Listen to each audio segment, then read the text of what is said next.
Sometimes when it comes to evaluating prospects, we can get so focused on the negatives and we get so focused on the weaknesses and the things that the guys can't do that we don't focus nearly enough on the positives that they bring to the table and what they actually can do and what actually will translate to the NFL level. Now, part of that is just because of the paralysis by overanalysis that we can do as part of the NFL draft cycle year in and year out. Some of that is just a simple matter of being human beings. We tend to gravitate towards negativity. But like I said, there are times where we can focus a little too much on the negatives and not accentuate enough of the positives. And for me, I found myself with one guy out of the safety class focusing at first too much on the negatives as opposed to the positives, and that was Jeremy Cash. 6 foot, 210-pound, redshirt senior out of Duke. Initially, when I would watch him, this is a very limited guy, and he's being utilized pretty much as an outside linebacker, and he's not an outside linebacker at the NFL level. And starting to focus on, lack of athleticism and quickness and speed, and focusing on all these things that he couldn't do. And it took me a while to start to appreciate some of the things that he could do that I do think translate very well to the NFL level, such as I look at his size. 6 foot, 212 pounds. He's got enough size to stick at safety at the NFL level, no question about it. Very strong for his size, too. That's what I really like about him is, he's a guy that looks bigger to me than 212 pounds and, can hold up like he's bigger than 212 pounds and plays, most importantly of all to me, consistently on film as bigger than 212 pounds because he plays with a great amount of physicality. Again, as I talked about with Keanu Neal, I like safeties that are physical. I like those safeties that can be imposing, and Jeremy Cash has those type of qualities as well. He's a guy that's not afraid to mix it up. He's a guy that is comfortable, in a crowd, comfortable at the line of scrimmage, and, is not afraid to mix it up. Very solid in run support, too. Duke utilized him a lot in the box as a run stuffer, again, trying to accentuate his positives by maybe masking and hiding some of his deficiencies and negatives. But this is a guy, one of the best pure run support players at the safety position in this year's draft class, no question about it. A pretty solid fundamental tackle. But I look at that too, and there's more. The way he was utilized at Duke, he's got some abilities as a blitzer that might surprise you a little bit. Reminds me somewhat of an Adrian Wilson who played for the Cardinals for many years. That's kind of who my NFL comparison for him is in some ways. A guy that's really good close to the line of scrimmage, really good in run support, and can be an effective blitzer, has a good nose for it, and in general is a pretty smart football player. A guy that demonstrated pretty solid awareness and instincts for what was going on and where he needed to be and what the offense was trying to do, what his defense needed to do. Seemed to always find himself in good positions. Really liked his mental approach to the game. I saw it on film and I really liked it. So the more and more I started to watch him, the more and more I started to, get attached to his positives. I still can't escape the negatives, though, and I still can't escape the questions. And to me, there are a lot of questions about him, about whether he was just a productive college player or if he can actually be a productive NFL player as well. I talked about his athletic package. I don't think he's particularly quick. He most certainly doesn't have a lot of speed, and that speed really doesn't show up on film. That overall athleticism I don't think is particularly there.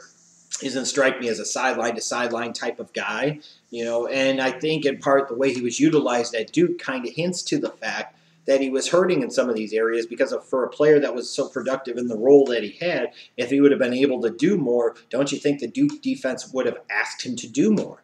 I think sometimes that's very telling. And we have to look at the people that know him the best, the coaches, and if they kept him in this small kind of confined role to being a linebacker in a 3-3-5 and being an edge rusher or a blitzer sometimes, maybe they did that for a reason. They didn't want him backpedaling and not because his footwork wasn't very good. He didn't have a lot of hip flexibility, not a lot of natural quickness and speed and athleticism.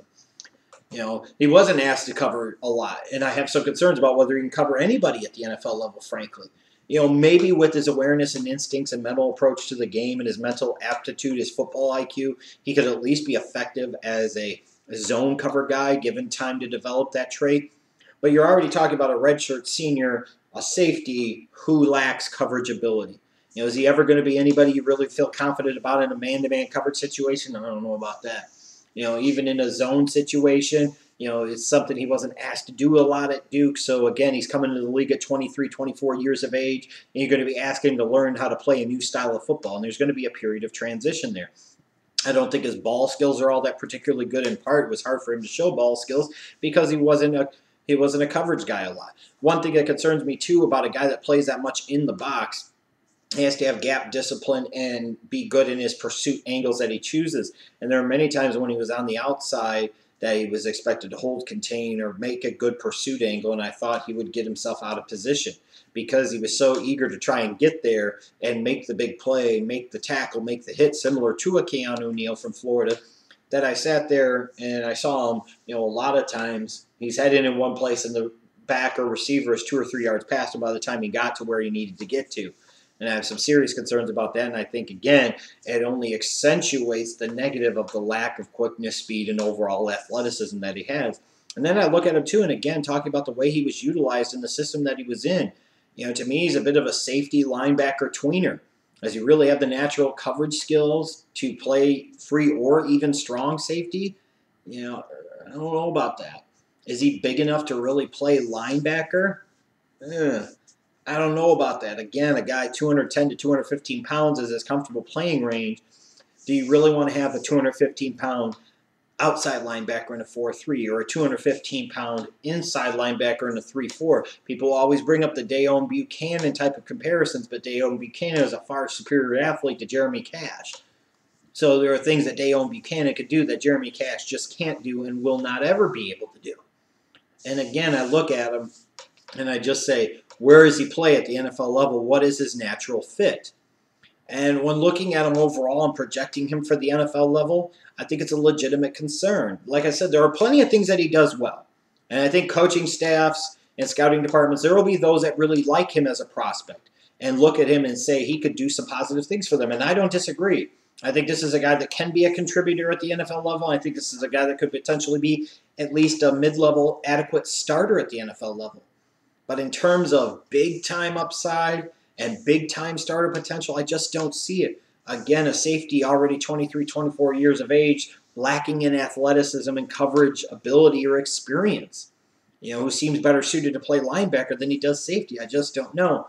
When I look at Jeremy Cash, I think his physicality, his effort in run support, and his ability to affect some positive things as a blitzer, both outside and in particular up the middle, where he seems to have a really good nose for it, could help him stick and give him the chance to eventually be a starting strong safety at the NFL level like an Adrian Wilson. But, when you're looking at it and you're looking at safeties, you want guys that can cover, and I just don't see that coverage ability there. I think he could develop because of his mental approach into an adequate zone cover guy, but I don't think he's a guy you ever want in coverage. I think in a lot of cases, Jeremy Cash's draft stock is going to depend on the team you ask and the system that they utilize and how they would utilize him. Some teams may grade him as a second to third round type of talent. Other teams may grade him as a third, fourth round talent. Other teams may grade him as a fifth, sixth to seventh round talent because of his limited fit and his limitations athletically. I look at him and I kind of break even with him. I look at him as a fourth-round type of prospect. I think he's the type of day 3 talent that you get that could do certain things, that was highly productive at college, but lacks certain athletic traits or certain characteristics that would have made him a day 1 or even a day 2 type of talent. But he's the type of fourth-round pick that could come in potentially because of his football IQ and because of some of the positive things that he does and be potentially a starter in his rookie year. I think he's the type of guy that could start for you, will do some nice things, but won't do a lot overall, and you'll always be looking to replace. But a guy that is still worth an early day 3, round 4 pick. That's kind of how I view Jeremy Cash.